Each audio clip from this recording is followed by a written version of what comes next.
சகோதரிகளே, நபிமார்களே ரொம்ப கேஷுவலா அல்லாட்ட பேசினது ஒரு ஆள் தான், மூசா அலைஹிஸ்ஸலாம். எல்லாத்தையும் பேசுவாங்க. அது என்ன சாப்பாடு வேணுமா, அது வேணும். ஒரு நாள் கேட்டாங்க, யாரெல்லாம் எனக்கு ஒரு செய்தி தெரியணும், உலகத்திலேயே ரொம்ப உனக்கு பிடிச்சமான ஆள் யாரு, உலகத்திலே உனக்கு ரொம்ப பிடிச்சமான ஆள் யாரு, தஹஜ்ஜுத் தொழுறாளா, 5 வேளை தொழுறாளா, ஊர் தலைவரா, ஊர் செக்ரட்டரியா, இல்ல இப்ப சேர்மனா தேர்ந்தெடுக்கப்பட்டிருக்க ஆள், அந்த ஆளுகளா, யார் தான் உனக்கு பிடிச்ச ஆள், ஒரு ஆளை சொல்லு.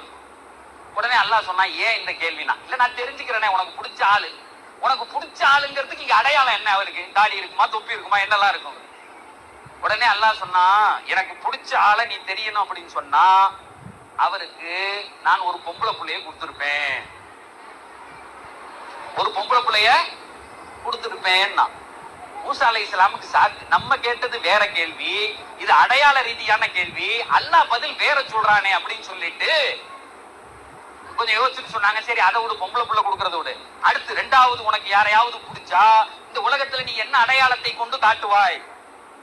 உடனே திரும்ப அல்லாஹ் சொன்னா, அவருக்கு இன்னொரு பொம்பளையை நான் கொடுப்பேன், இன்னொரு குழந்தையை, பெண் குழந்தையை தருவேன். சகோதரிகளை நல்லா நீங்கள் யார் என்பதை இஸ்லாம் புரிய வைக்கிறது. நீங்க உங்க தகப்பனாருடைய சந்தோஷம், உங்கள் வீட்டினுடைய அருள், நீங்கள் போன வீட்டிற்கும் பிறந்த வீட்டிற்கும் உங்களால் கிடைத்த பரக்கத்துக்கள் ஒன்று ரெண்டு அல்ல.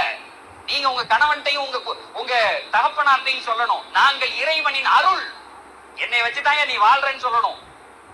சரின்னு பார்த்தாங்க, சரி யாருலா இது என்ன சோதனையாவே போகுது, 1க்கு 2 பொண்ணு கொடுப்பேன், சரி விடு, இப்ப அதை பத்தி பேச்சு இல்ல, 3வது ஒருத்தரை புடிச்சிருச்சுன்னா என்ன செய்வேன். எல்லாம் சொன்னா, 3வது ஒரு பொம்பளை புள்ளையை கொடுப்பேன்.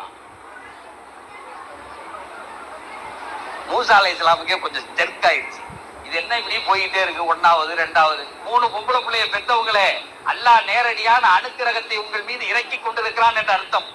3வது பார்த்தாங்க, சரி இன்னுமேட்டு இதே ஒரு கேள்வியை கேட்டு அல்லாஹ் 4வது ஒரு பொம்பளை புள்ளைன்னு சொல்லிடுவான்னு. அப்ப கேட்டாங்க, இந்த பசங்கன்னு திரியிறாங்க இல்ல,